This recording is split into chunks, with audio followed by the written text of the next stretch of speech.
আমার মায়ের কথা শুধু মনে পড়ে, মা যে আমার কেমন আছে ছোট্ট মাটির ঘরে। আমার মায়ের কথা শুধু মনে পড়ে, মা যে আমার কেমন আছে ছোট্ট মাটির ঘরে। প্রিয় মুসলিম কেরাম, শ্রদ্ধাভাজন ব্যক্তিবর্গ, আসসালামু আলাইকুম ওয়া রাহমাতুল্লাহ। মা প্রত্যেকের আবেগের জায়গা, ঠিক না বলেন? মা যাদের চলে গেছে তারা জানে বাবা মা কত গুরুত্বপূর্ণ ব্যক্তি ছিলেন। আজকের আলোচনার বিষয় পিতামাতার প্রতি সন্তানের দায়িত্ব ও কর্তব্য। শুরু থেকে শেষ পর্যন্ত বিষয়ভিত্তিক আলোচনা আমরা মনোযোগ সহকারে শুনব। আল্লাহ পাক কবুল করেন, আমরা বলি আমিন। প্রিয় উপস্থিতি, পিতামাতা আমাদের জীবনের সবচেয়ে বড় নিয়ামত। আল্লাহ পাক ইবাদতের পরপরই তাদের হক আদায়ের নির্দেশ দিয়েছেন। কতটা গুরুত্বপূর্ণ চিন্তা করেন। তাহলে যে আল্লাহ পাক আমাদেরকে পিতামাতার মতো নিয়ামত দান করেছেন, সে আল্লাহ পাকের শুকরিয়া আদায় করছি, বলছি আলহামদুলিল্লাহ। দরুদ বর্ষিত হোক সাইয়্যিদুল মুরসালিন বিশ্বনবী জনাবি মুহাম্মদুর রাসূলুল্লাহ সাল্লাল্লাহু আলাইহি ওয়াসাল্লামের প্রতি। সম্মানিত ভাইরা, মা বাবার যদি কেউ খেদমত না করতে পারে, মা বাবা যদি কোনো সন্তানের দ্বারা কষ্ট পায়, তাহলে ওই ব্যক্তির চেয়ে কপাল পোড়া আর হতে পারে না। মা বাবা যদি তার জিন্দেগিতে কেউ পায়, সে যেন তার বাবা মার খেদমত করে। আর যদি বেয়াদবি হয়েও যায়, পা ধরে হলেও যেন বাবা মার কাছে মাপ চেয়ে নেয়। তাছাড়া তার ইহকালীন জীবনও শেষ, পরকালীন জীবনও শেষ। এই জন্য আল্লাহ পাক রব্বুল আলামিন এই পিতামাতা যাদেরকে দান করেছেন, আল্লাহ পাক বড় গুরুত্বপূর্ণ এই পিতামাতা সন্তানের জন্য সেই কথা কোরআনে পাকে আয়াত নাজিল করে দিয়ে কতটা গুরুত্বপূর্ণ পিতামাতা সন্তানের জন্য আল্লাহ পাক এভাবে ঘোষণা করছে। রব্বুল আলামিন বলেন, ওয়াকাদা রাব্বুকা আল্লা তা'বুদু ইল্লা ইয়্যাহু ওয়া বিল ওয়ালিদাইনি ইহসানা। আল্লাহ বলেন, তোমাদের রবের পক্ষ থেকে সিদ্ধান্ত হয়ে গেছে, আমি রবের ইবাদত করার পরে ইল্লা ইয়্যাহু ওয়া বিল ওয়ালিদাইনি ইহসানা, তোমাদের রবের ইবাদত করার পরে তোমাদের যে দায়িত্ব সেটা হলো পিতা মাতার সঙ্গে সদাচরণ করা। সুবহানাল্লাহ। উত্তম আচরণ করতে হবে পিতা মাতার সঙ্গে।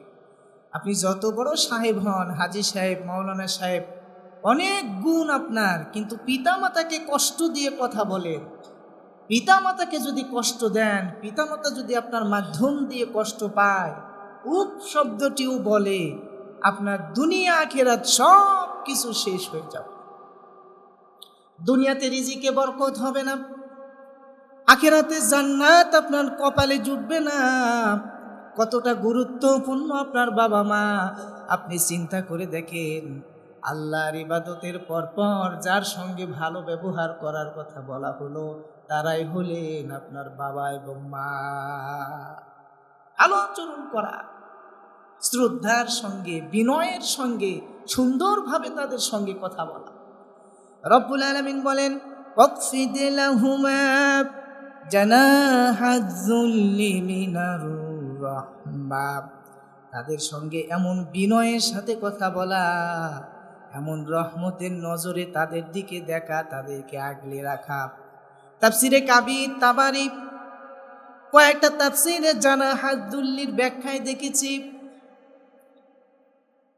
যেমনি করে মুরগির বাচ্চাগুলি সুন্দর করে মা আগলে রাখে, যখন চিল অথবা কোনো প্রাণী আঘাত করতে আসে, বাচ্চাগুলি ধরতে আসে, মুরগি যেমন ডানাগুলি মেলে দিয়ে ডাক দেয়, আওয়াজ করে, খেয়াল করেন, সঙ্গে সঙ্গে বাচ্চাগুলি মুরগির দুই ডানার মধ্যে এসে লুকিয়ে যায়। তেমনি করে জানা হাজ্জুল্লি মানে হচ্ছে বাবা মা যেভাবে সন্তানদেরকে ছোট থেকে আগলে আস্তে আস্তে করে আগলে রেখে লালন পালন করেছে বিপদ আপদ থেকে। আপনি স্মরণ করেন যখন আপনি ছোট্ট ছিলেন, মা আপনাকে কত রাত জেগে কত যত্ন করে মানুষ করেছে। আপনি যখন অসুস্থ ছিলেন, জ্বর হয়েছিল, মা সারা রাত না ঘুমিয়ে ঘুমিয়ে আপনার সেবা করেছিল। ওই মা যেমন আগলে রেখে লালন পালন করেছে আপনাকেও আল্লাহ তাআলা ঠিক তেমনি করে বাবা মাকে আগলে রেখে যতদিন বেঁচে থাকবে তার খেদমত করতে বলেছেন। সুবহানাল্লাহ, কি নিয়ামত আপনার মা এবং বাবা আপনার জন্য, এটা আপনাকে বুঝতে হবে। আল্লাহ পাক এই জন্য বলছে তাদের জন্য রহমতের ডানাকে মিলায়া দাও, বিনয়ের সাথে নম্রতার সাথে ব্যবহার তাদের সঙ্গে করো, তোমার কোনো ব্যবহারে যেন তারা কোনো কষ্ট না পায়। এরপরে বললেন রব্বুল আলামিন দোয়া শিখালেন, উত্তম দোয়া, রব্বিরহামহুমা কামা রব্বায়ানি সগীরা। আল্লাহ তাআলা পৃথিবীর সন্তানদেরকে দোয়া শিখাইয়া দিলেন, তোমার বাবা মার জন্য এইভাবে দোয়া করো। ও আল্লাহ, বাবা মা আমাকে ছোট থেকে যেইভাবে তিল তিল করে মানুষ করলো, যেভাবে যত্ন করে বড় করেছে, আল্লাহ তুমি আমার বাবা আমাকে সেইভাবে দেখিয়ে রেখো। সুবহানাল্লাহ, কি উত্তম দোয়া আল্লাহ পাক শিখালেন। তাহলে বাবা মা কত বড় নিয়ামত আমাদের জন্য। ছোট্ট ছিলাম, বাবা মাতার ঘাম পায়ে ফেলে পরিশ্রম করে সারাটা জীবন মুজাহিদের মতো কষ্ট করে যায়। এ বাবার কত গুরুত্ব কোরআন হাদিসে আল্লাহ বলেছেন, রাসূলুল্লাহ বলেছেন। এই জন্য ভুল করেও কখনো বাবা আমাকে কষ্ট দেয়া যাবে না। অথচ দুঃখজনক হলেও সত্য, আমরা কিছু কিছু পরিবারে তার উল্টা দেখি। বাবা মা থাকে সেই গ্রামে, কষ্টে থাকে, সন্তান শহরে চাকরি করে বড় স্যার হয়েছে, বাবা মার খোঁজ পর্যন্ত নেয় না তেমন। বাবা মা কষ্টে আছে, বিপদে আছে, একটু খোঁজও নেয় না। কোনো সন্তান যদি কখনো খোঁজ নেয়, তার বউয়ের কারণে কিছু দিতে পারে না, এমন হতভাগী স্ত্রীও আমাদের পরিবারগুলিতে পাওয়া যায়। দিলেই বউ ঝগড়া শুরু করে দেয়, স্ত্রী ঝামেলা লাগিয়ে দেয় পরিবারের মধ্যে। আপনি যদি বাবা মাকে কষ্ট দেন, খোঁজ না নেন, বেশি সময় লাগবে না, অপেক্ষা করেন, আপনার সন্তানও আপনার খোঁজ নিবে না। দুনিয়ার বুকে আল্লাহ তাআলা আপনার সন্তানকে দিয়ে আপনাকে লাঞ্ছিত করায়া দেখায়া দিবেন। এই জন্য বাবা মার কদর বুঝে, কোনো সময় আছে যদি বেয়াদবি হয়ে যায় মাপ চেয়ে নেন, বাবা মার খেদমত করেন, তাছাড়া আল্লাহর জান্নাত আপনার তাকদীরে জুটবে না। হাদিস শরীফে নবীজি বলেন, হুমা জান্নাতুকা ওয়া নারুকা, এই বাবা মা তোমার জান্নাত, এই বাবা মা তোমার জাহান্নাম। বাবা মার যদি কেউ খেদমত করে, দোয়া নিয়ে নেয়, কিচ্ছু নাই, অসহায় গরিব সন্তান, বাবা মা যদি দোয়া দিয়ে দেয়, ওই সন্তান সফল কাম হয়ে যাবে, আর কিচ্ছু লাগবে না। অনেক সম্পদশালী সন্তান বাবা মা যদি বরদোয়া করে দেয়, জিন্দেগি ভর টাকা থাকলেও শান্তি খুঁজে পাবে না, আখিরাতের জিন্দেগিতে জাহান্নাম ছাড়া কোনো উপায় হবে না। এই জন্য বাবা মা নিয়ামত, বাবা মার খেদমত করো, বাবা মাকে কৃতজ্ঞতার সাথে বাবা মারও শুকরিয়া আদায় করো যে বাবা মা আপনাকে লালন পালন করলো, বড় করলো। কোরআনে কারীম সূরা লোকমানের 14 নম্বর আয়াতে রব্বুল আলামিন বললেন, আনিশকুরুলি ওয়া লিওয়ালিদাইকা ইলাইয়াল মাসির। আল্লাহর প্রতি কৃতজ্ঞতার সাথে সাথে তোমরা তোমাদের পিতামাতার প্রতিও কৃতজ্ঞতা প্রকাশ করো। আল্লাহ তো বান্দা হিসেবে সৃষ্টি করেছেন, কিন্তু বাবা মা ছোট থেকে তিল তিল করে মানুষ করলেন সন্তানকে সর্বোচ্চ ভালো রাখার জন্য। বাবা খুব একটা ভালো পোশাক পরে না, বাবাদের যখন বয়স হয়ে যায়, ইনকাম বাড়ে না, কিন্তু সন্তান খরচ বেড়ে গেছে, সন্তানগুলি কলেজে পড়ে, স্কুলে পড়ে, সন্তানের এই ফি সেই ফি, এই ফি জমাইতে গিয়ে বাবার ইনকাম তো আর বাড়ে নাই। বাবা তখন নেওয়ার যে চাহিদা, এটা কমায়া দেয়, যে এতদিন তো পড়ছি, ওই সেই পুরাতন জামাতায় লন্ডি করে আবার পরে, পুরাতন স্যান্ডেলই পরে, আর নতুন কিনে না। সবার জন্য নতুন জামা কাপড় নিয়ে আসে। ঈদের সময় সন্তান বলে, বাবা তোমার জন্য কিছু নাও নাই? বাবা তখন একটা মুচকি হাসি দিয়া বলে, আমার লাগবে না। আছে না নাই? এই হলো বাবা। কত লিবরে বাবা, জীবনে অনেক নিয়েছি, আমার লাগবে না, তোমরা নিলেই আমার নেওয়া হয়ে যায়। এই হলো বাবা। সারাটা জীবন মুজাহিদের মতো কেটে যায়। এই হলো বাবা। হাদিস শরীফে এসেছে, এই বাবারা পরিবারের পিছনে যে টাকা পয়সাগুলি খরচ করে, নবীজি বলেছেন এক একটা টাকা পয়সা খরচ করার কারণে আল্লাহ রব্বুল আলামিন ওই বান্দার আমল নামায় সাদাকা করার নেকি লিখে দিবেন। সুবহানাল্লাহ। এই জন্যই তো আনিশকুরুলি, আল্লাহ বলছে আমার শুকরিয়া আদায় করা, কৃতজ্ঞতা আদায় করার পাশাপাশি বাবা মারও শুকরিয়া আদায় করো। মাঝে মধ্যে বাবা মার কাছে যান, গিয়া একটু বসেন। আপনার বাবা বৃদ্ধ হয়েছে তো কি হয়েছে, শরীর থেকে গন্ধ বেরোচ্ছে তো কি হয়েছে, বাবা তো আর যত্ন পায় না আগের মতো। ওই মানুষটাই তো এক সময় চকচক হয়ে থাকতো, কি পরিষ্কার হয়ে থাকতো। এখন বৃদ্ধ হয়ে গেছে, আর কেউ খোঁজ নেয় না, কেউ আর কাছে যায় না। আপনি যান, স্ত্রী যদি খেদমত না করেন, আপনি খেদমত করেন, আপনার খেদমত করা ফরজ। আপনার স্ত্রী খেদমত নাও করতে পারে, বাবার খেদমত না করলে স্ত্রীকে ডিভোর্স দিবেন, এটা ইসলাম বলে না। কিন্তু আপনাকে খেদমত করতে হবে, স্ত্রীকে বুঝাইতে হবে সুন্দরভাবে। সে যদি না করে, তার উপর চাপায় দেওয়ার অধিকার ইসলাম আপনাকে দেয় নাই। সুতরাং বাবার কাছে গিয়ে বসেন, বাবার সঙ্গে মন খুলে দুইটা কথা বলেন। বাবা কি সমস্যা, বাবাকে নিয়ে একটু ঘুরতে যান, বাইক যদি থাকে, কার যদি থাকে, একটু তুলে নেন বাবাকে নিয়ে। বাপ ছেলে বন্ধুর মতো একটু ঘুরতে যান, বন্ধুর মতো হওয়ার চেষ্টা করেন বাবার কাছে। যখন আপনি 10-12 বছর বয়স হয়েছিল, মনে করে দেখেন 13-14 বয়স আপনার বাবা কীরকম বন্ধুর মতো আপনাকে নিয়ে ঘুরতে গেছিল, কি লাগবে শুনছিল, মন খুলে কথা বলেছিল আপনার বাবা। আজকে বাবা বৃদ্ধ হয়ে গেছে, আপনার আর বাবার জন্য সময় নাই, বিজনেস আর চাকরি নিয়ে আপনি ব্যস্ত হয়ে গেছেন। ওই বাবাই কিন্তু একদিন আপনাকে দিনের পরে দিন, রাতের পরে রাত সময় দিয়েছিল, ঠিক কিনা? কাঁধে করে নিয়ে ঘুরছিল, কত রাত আপনার জন্য জেগে বসেছিল। অসুস্থ হয়েছিলেন, ঔষধ আনার জন্য মাইলের পর মাইল হেঁটে ঔষধ আনতে গিয়েছিল রাত্রেবেলা।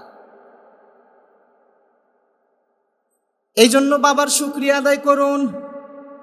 শুধু মুখে বললেন আর টাকা পাঠা দিলেন তা না, হঠাৎ করে একদিন চলে যান, বাবার কাছে বসেন, কেমন আছে আসলে, আসলে ভালো আছে কিনা একটু আপনি নিজে থেকে খোঁজ নেন।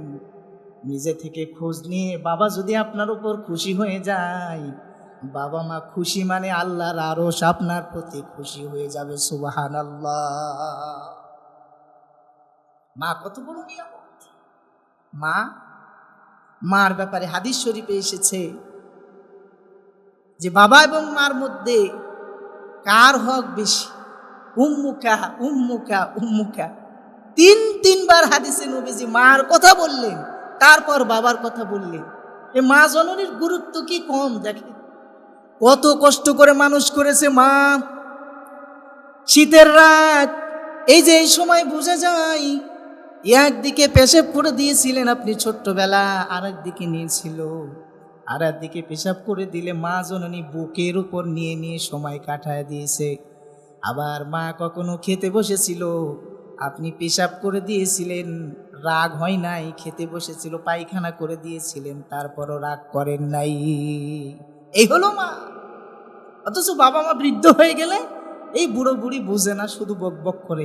এইরকম হতবাকা সন্তান আমাদের সমাজে পাওয়া যায়, ঠিক কিনা? বলে বেশি বকে, আবার বলে তুমি বুঝো না। চিন্তা করেন, হ্যাঁ, যে তারা নিয়ে আসলো, যে তারা জন্ম দিল, যে তাহলে কর্ম দিল, যে তারা শিক্ষিত করলো, তারে বলে তুমি কি বোঝো? এই ধরনের কাজ করা যাবে না। কৃতজ্ঞতা হন, আপনি কৃতজ্ঞ হন বাবার কাছে। আল্লাহর শুকরিয়া আদায়ের পাশাপাশি পিতামাতার শুকরিয়া আদায় করুন। পিতামাতাকে ভালোবাসুন। পিতামাতাকে ভালোবাসা লাগবে, এটা কোরআন সুন্নাতে আল্লাহর রসুলের নির্দেশনা এসেছে। এক সাহাবী জিহাদের ময়দানে যেতে চাইলেন, রাসূলুল্লাহ সাল্লাল্লাহু আলাইহি ওয়াসাল্লাম বললেন, ফাফিহিমা ফাজাহিদ, তুমি তোমার পিতামাতার সেবা করো। পিতামাতার সেবা করলে জিহাদের সওয়াব আমলনামায় আল্লাহ লিখে দিবেন। সুবহানাল্লাহ। দেখছেন পিতামাতা কত বড় নিয়ামত, যে পিতামাতার খেদমত করার জন্য রাসূলুল্লাহ বলেছেন। সাহাবী তখন বলছে, হুজুর আমি জিহাদে যাওয়ার খুব ইচ্ছা। এমন একটা পরিস্থিতি হয়েছিল, তখন রাসূল বলেন যে তোমার বাবা মার খেদমত করলে আল্লাহ জিহাদের সওয়াব আমলনামায় লিখে দেবেন। প্রিয় ভাইরা আমার, এই জন্য পিতামাতার অবাধ্য হওয়া যাবে না। পিতামাতার অবাধ্য হওয়া মহাপাপ, কবিরা গুনাহ। বুখারীর বর্ণনায় হাদিস, নবীজি বলেছেন, আকবারুল কাবাইর ইশরাকু বিল্লাহ ওয়া উকুকুল ওয়ালিদাইন। নবীজি বলেছেন পিতামাতার অবাধ্যতা হলো মহাপাপ, বড় পাপ। পিতামাতার অবাধ্য হওয়া যাবে না। যদি তারা আপনাকে ভালোবাসে, আপনার ইসলামের জন্য আপনাকে কোনো কিছু করতে বলে, জায়েজ কোনো বিষয়ে নির্দেশনা দেয়, তাহলে আপনার জন্য পিতামাতার হুকুম মানা ফরজ। কিন্তু পিতামাতা যদি আপনাকে ইসলামের বিরুদ্ধে কোনো হুকুম মানতে বলে, ইসলামের বিরুদ্ধে যেতে বলে, তাহলে তাদের কথা মানার দরকার না। হযরত সাদ ইবনে আবি ওয়াক্কাস রাদিয়াল্লাহু তাআলা আনহু ইসলাম কবুল করলেন। তার মা চান না যে সন্তান ইসলাম কবুল করুক। মা তখন সন্তানের কাছে এসে বলে, বাবা তুমি যে ইসলাম কবুল করেছো, আমি কিন্তু সেই ইসলামের আইন কিছুটা জানি। সন্তান বলে, কি জানো? মা বলে, বাবা তুমি যে ইসলাম কবুল করেছো, এই ইসলামেই কিন্তু লেখা আছে বাবা মাকে কষ্ট দেওয়া যাবে না। আমি তোমার মা, আমি তোমাকে অর্ডার করছি এই মুহূর্তে তুমি ইসলাম ছেড়ে দাও, ঈমান ছেড়ে দাও। নাউজুবিল্লাহ। সাদ ইবনে আবি ওয়াক্কাস রাদিয়াল্লাহু তাআলা আনহু বললেন, মা জীবন চলে যাবে, তারপরও যে ঈমান গ্রহণ করেছি, ঈমান ছাড়তে পারবো না। কি করুণ অবস্থা দেখেন। সাদ ইবনে আবি ওয়াক্কাস রাদিয়াল্লাহু তাআলা আনহুর মা পণ করল যে আমার সন্তান, শোনো শোনো, ইসলাম যদি তুমি না ছাড়ো, এই যে এই মুহূর্ত থেকে আমি অনশন করলাম আর খাবার ছেড়ে দিলাম, কোনো খাবার আমি খাবো না, না খেয়ে মারা যাব। তুমি যদি ইসলাম ছেড়ে না দাও, আল্লাহর কসম করে বলি, তোমার আল্লাহর কসম করে বলি, জীবন চলে যাবে, তারপরও আমি কোনো কিছু খাবো না। কি পরীক্ষা! মা কিছু খাবে না সন্তান ঈমান না ছাড়লে। হাদিস শরীফে এসেছে, হযরত সাদ ইবনে আবি ওয়াক্কাস রাদিয়াল্লাহু তাআলা আনহু তিনি মায়ের পাশে গিয়ে বসলেন। বসার পরে বললেন, মা তুমি একবার কেন 100বার যদি এভাবে না খেয়ে তুমি আমার মা হয়ে 100বার আসো, আবার মারা যাও, আবার আসো, আবার মারা যাও, তারপর আমি আবি ওয়াক্কাস তোমার কারণে ইসলাম ছাড়তে পারবো না। ইসলাম ছাড়বো না, না খেয়ে থেকে লাভ নাই, খাওয়া শুরু করে দাও। এগুলো বলে কাম হবে না, ঈমান থেকে আমাকে সরানো যাবে না। এখন চিন্তা করে দেখলেন যে না, এর সাথে তো পারা যাবে না, খাওয়া তখন শুরু করে দিলেন। তাহলে মা বাবা যদি ইসলামের বিরুদ্ধে কোনো অর্ডার করে, অর্ডার মানা যাবে না। কিন্তু আজকাল যুবকরা বিয়ে করতে চায়, বাবা মারা বিয়ে দেয় না। যুবক কয় বিয়ে করব, আর বাবা মা কয় তুই নিজের পায়ে আগে দাঁড়া। ও কি পরের পায়ে দাঁড়ায় আছে? এ কথা কন। যুবক যারা আছে এরা কি অন্যের পায়ে দাঁড়ায় আছে না নিজের পায়ে দাঁড়ায় আছে? হায় হায় হায়। এ প্রতিষ্ঠিত করার নামে সন্তান হাজারো জেনায় লিপ্ত হচ্ছে, পরক্রিয়ায় লিপ্ত হচ্ছে, টুনাটুনি, নদীর ধার আর পার্কে গিয়ে সময় কাটায়, গুনার পাহাড় বাবা মার আমল নামায় ফ্লেক্সি লোড করে পাঠায় দেয়। কথা বলেন ঠিক কিনা? এই যে অল্প লোক ঠিক বলছে, ভাই হুজুর আমার ছেলেই তো আছে, ঠিক বলে তো বিপদ। কলিজার ভাইরা, বাবার আমার, সন্তানকে বিয়ে দিয়ে দেন। রিজিক দেওয়ার মালিক আপনি না আল্লাহ? কথা কন কে? আল্লাহ যদি রিজিক দেওয়ার মালিক হয়, আপনার সন্তানকে যেমন আপনি খাওয়াচ্ছেন, বৌমাকেও খাওয়াইতে পারবেন। বিয়ে দিয়ে দুইজনকে দুই জায়গায় রাখেন, পড়াশোনা করুক, তারা কর্মক্ষেত্র যখন হয়ে যাবে তখন তারা যাবে, সমস্যা কি? কবিরা গুনাহ যদি সন্তান করেন, বিশ্বাস করেন আপনার আমলনামায় সন্তানের কবিরা গুনার ভাগ অবশ্যই আসবে। এই জন্য পিতামাতা গুরুত্বপূর্ণ মানুষ। সন্তান হওয়া হিসেবে পিতামাতার খেদমত করতে হবে, এটা আমাদের জন্য ফরজে আইন। পিতামাতার অবাধ্যতা নয়, বরং শ্রদ্ধার সাথে পিতামাতার সঙ্গে সত্যের পথে সন্তানকে থাকতে হবে। ওয়াইস কুরুনি নাম আপনারা শুনেছেন, সম্মানিত হয়েছিলেন কেন? খেদমত করার জন্য। অসুস্থ মায়ের সেবা করেছিলেন ওয়াইস কুরুনি, যার কারণে এত সম্মান। ওয়াইস কুরুনির ব্যাপারে নবীজি সাল্লাল্লাহু আলাইহি সাল্লাম বলেছেন, ইন্নালাহু দাওয়া মুস্তাজাবা। ওয়াইস কুরুনি এই জন্য মুস্তাজাবুদ দাওয়া হয়েছিলেন যে মার খেদমত করেছিলেন। যতদিন তার মা বেঁচে ছিল এত মার খেদমত করেছিলেন, এই জন্য মার দোয়ার কারণে লোকটা যা দোয়া করত আল্লাহ রব্বুল আলামিন তার দোয়া কবুল করে নিতেন। সুবহানাল্লাহ। এই জন্য বাবা মা নিয়ামত, ভালোবাসেন, বাবা মার কদর বুঝেন। চলে গেলে আর কান্দে লাভ হবে না, এখনই ভালোবাসেন। বাবা মা যখন বৃদ্ধ হয়ে যায়, একবার অসল, কিচ্ছু খেতে পারে না, কিছুক্ষণের মধ্যে চলে যাবে, তখন 5 ছেলে দৌড়াদৌড়ি করে আসে, এই তাড়াতাড়ি আয়, মা কখন যেন যাবে। তখন কমলা, আপেল, বেদেনা সব নিয়ে হাজির। মা আর একটু খাও, মা আর একটু খাও। আরে ভাই খাবে কি করে, তুই বন্ধ হয়ে গেছে খাওয়া। চামিচি করে নিয়ে জোর জবরদস্তি শুরু হয়ে গেছে খাওয়ানোর জন্য। এমন দৃশ্য আমরা দেখি কি না? কিন্তু আগে বাবা মাকে যে একটু দিবে, একটু ভালো মন্দ খাওয়াবে, এই খবরও রাখে না। উনি ব্যস্ত উনার বিজনেস নিয়ে, উনার বড় হওয়া নিয়ে, উনার প্রতিযোগিতা নিয়ে উনি ব্যস্ত। বাবা মাকে দেখার সুযোগ হয় না। কলিজার ভাইরা আমার, এখন বাবা মা বেঁচে আছে, এখনই কদর করেন। এখন সুস্থ আছে, এখনই কদর করেন। এমনও সন্তান আছে, বাবার কিছু টাকা পয়সা আছে, বাবা একটু হজ করার নিয়ত করেছে শেষ বয়সে, বলে বাবা এত টাকা ফুরে কি করবা, তোমার হজে যাওয়ার দরকার নেই, ভাগ করে দাও। নাউজুবিল্লাহ। ও বাবারে হজেও যেতে দিবে না, অনেক টাকা লেগে যাচ্ছে, টাকা পয়সা ফুরানোর দরকার নাই, দিয়ে দেন।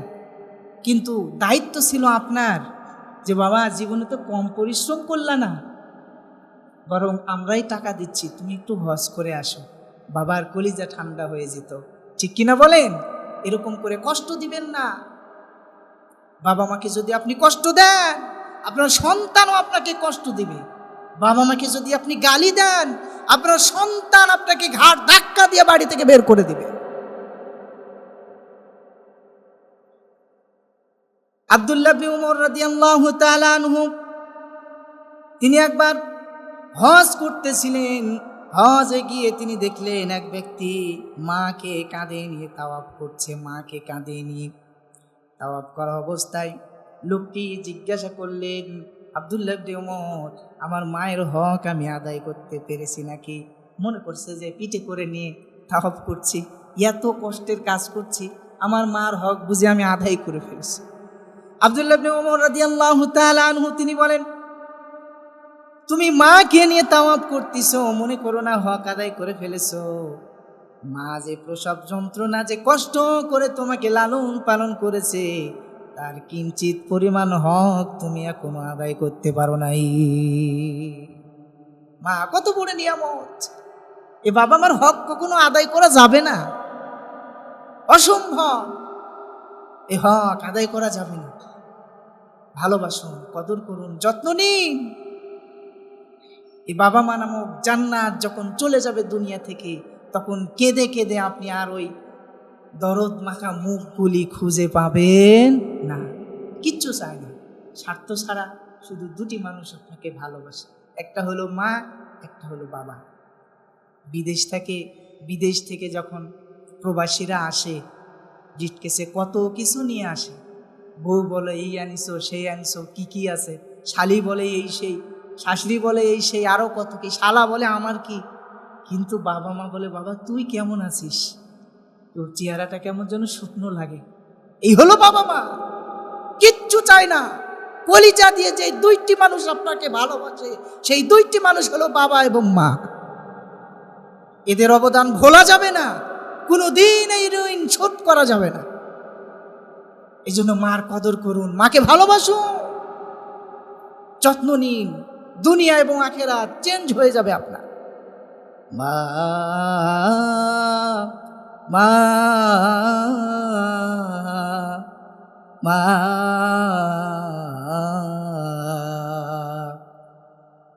আজ কেন আমায় সোহাগ মাখা ডাক ডাকো না, মায়ার চল দিয়ে কেন আমায় তুমি জড়াও না,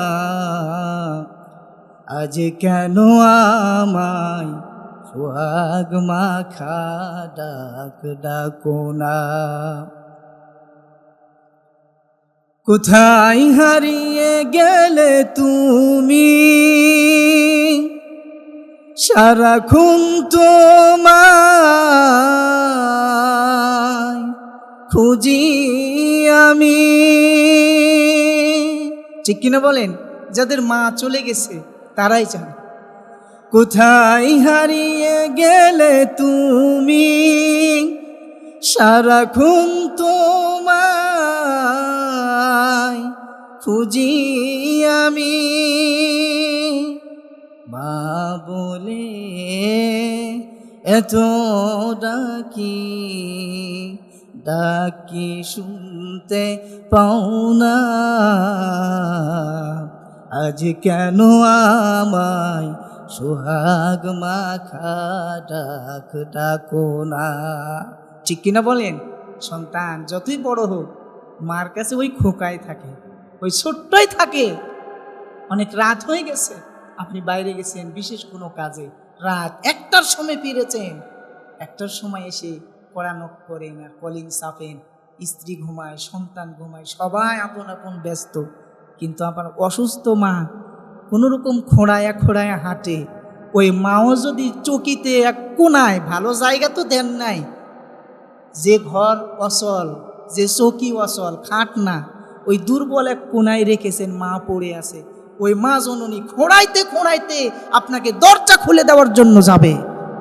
স্ত্রী সন্তান যাওয়ার আগেই ওই মাই আপনাকে খুলে দিতে যাবে। ওই মা আপনার জন্য রাত জেগে জেগে বসে থাকবে। এই হলো বাবা মা, বড় নিয়ামত। এই জন্য আল্লাহ বলছে যে এই নিয়ামতের কদর করো, ভালো আচরণ তাদের সঙ্গে তোমরা করো। প্রিয় ভাইরা আমার, এই জন্য পিতামাতার সাথে কোমল ভাষায় কথা বলতে হবে, কষ্ট দেওয়া যাবে না। তাদের প্রয়োজনগুলি পূরণ করতে হবে, ছোট ছোট প্রয়োজনগুলো পূরণ করতে হবে। কারণ বয়সে যখন শেষ হয়ে যাবে, শেষের দিকে তাদের ইনকাম বন্ধ হয়ে যাবে, কমে যাবে, তখন খোঁজ নেওয়াই হলো আপনার দায়িত্ব। তাদের জন্য দোয়া করা, সন্তুষ্টি অর্জন করা, মৃত্যুর পরও তাদের জন্য দোয়া করা, দান সাদাকা করা, তাদের জন্য আল্লাহর কাছে বেশি বেশি করে দোয়া করা। বাবার বন্ধু, মার বোন, খালা, ফুপি, এদের সঙ্গে ভালো আচরণ করুন। যাদের বাবা মা নেই, এদের খেদমত করলে, এদের দান সাদাকা করলে, এদের খোঁজ নিলে বাবা মার খোঁজ নেওয়ার মতো। এই জন্য তাদেরকে দেন, আল্লাহ তাআলা আপনার বাবা মার আমল নামায় সওয়াব পৌঁছায় দেবে। এই জন্য বাবা মা কষ্ট করে চোখের পানি ছেড়ে আপনার জন্য কেঁদে ছোটবেলায় দোয়া করেছিলেন, মাথার ঘাম পায়ে ফেলে আপনার জন্য, আপনাকে মানুষ করতে গিয়ে পরিশ্রম করেছিলেন। এই বাবা মাকে কষ্ট দিবেন না। বাবা মার সন্তুষ্টি হলো আল্লাহ সন্তুষ্টি।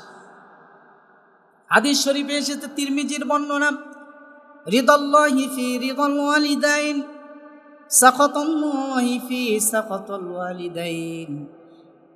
আল্লাহর নবী বলেন, পিতামাতার সন্তুষ্টি হচ্ছে আল্লাহর সন্তুষ্টি, আর পিতামাতার অসন্তুষ্টিতে আল্লাহ রব্বুল আলামিন রেগে যান, অসন্তুষ্ট হয়ে যান। সুতরাং পিতামাতার সন্তুষ্টি আপনাকে অর্জন করা লাগবে। আল্লাহর সন্তুষ্টি যদি আপনি পেতে চান, বাবা মা যদি আপনার উপর রেগে যায়, আল্লাহ আপনার উপর সন্তুষ্ট হবে না। বাবা মা যদি মুশরিকও হয়, ঈমান না থাকে, তারপরও তার সঙ্গে ভালো আচরণ করার কথা এসেছে। আন আসমা বিনতে আবি বকর রাদিয়াল্লাহু তাআলা আনহু قال قال رسول الله সাল্লাল্লাহু আলাইহি ওয়াসাল্লাম, হযরত আসমা বিনতে আবি বকর রাদিয়াল্লাহু তাআলা আনহুতে বর্ণিত, নবীজি বলেন, قدمت علي উম্মতি ওয়া হিয়া মুশরিকা, قدمت علي উম্মি, আমার মা আমার কাছে আসলো, এমন সময় আসলো যে সে মুশরিকা ছিল, তখন পর্যন্ত ঈমান আনে নাই। আসমা বিনতে আবি বকর তিনি বলেন, আমি নবীর কাছে গেলাম, গিয়ে বললাম, রাসূলুল্লাহ, আমার মা এসেছে, তার সঙ্গে কেমন ব্যবহার করব? আল্লাহর নবী বললেন, তোমার মা যদিও মুশরিকা, তার সঙ্গে তুমি ভালো আচরণ করো। সুবহানাল্লাহ। তাহলে বাবা মার সঙ্গে ভালো আচরণ করা এটা সন্তানের জন্য ফরজ। বাবা মা যেন কষ্ট পায় উফ শব্দটি পর্যন্ত না বলে। অথচ হতভাগা আমরা সন্তানেরা অনেকেই জমির ভাগ একটু কম পাইলে বাবা মাকে অপমান করতে পর্যন্ত আমরা ছাড় দেই না। তুমি শুধু ছোট সন্তানকে খুব ভালোবাসো, আমাকে দেখতেই পারো না বলে আচ্ছা মতো গাল দিয়া বকাঝকা দিয়ে শেষ, একটু স্বার্থের জন্য। আপনি চিন্তা করেন, আপনার বাবা কেন ছোট ভাই থেকে বেশি দেয়? বিশেষ করে বাবা মা ছোট সন্তানকে একটু বেশি ভালোবাসে, ছোট সন্তানটাকে একটু বেশি দিতে চায়। আপনার অবস্থান ভালো হয়তোবা, এজন্য আপনার ছোট ভাইটাকে একটু দিতে চাচ্ছে। দেখ না, আপনার জন্য কলিজা থেকে যে দোয়া দিবে, ওই দোয়া আপনাকে অনেক দূর নিয়ে যাবে। এজন্য সম্পত্তি নিয়ে ঝামেলা করে বাবা মাকে কষ্ট দিবেন না। কষ্ট দেওয়া আপনার জন্য জায়েজ নাই। তবে হ্যাঁ, বাবা মারও উচিত হবে না কারো হক মেরে কাউকে দেয়া। যার যা হক তাকে সেটা প্রাপ্য বুঝিয়ে দেওয়া। মার মেয়ের মাথায় হাত বুলিয়ে দিলেন যে মা আমি তোরে দোয়া করে দিলাম, সন্তানদের দিয়ে দিলেন 16 আনা, মেয়েটারে 2 লাখ দিয়ে বললেন যা একটা গাড়ি কিনে দিলাম, শোধ। আসে না নাই?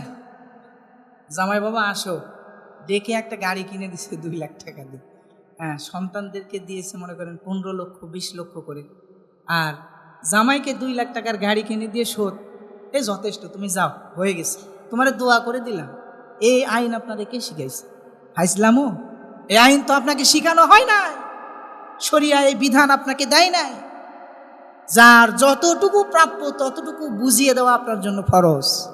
ইচ্ছা করলেই আপনি 9-6 করতে পারেন না।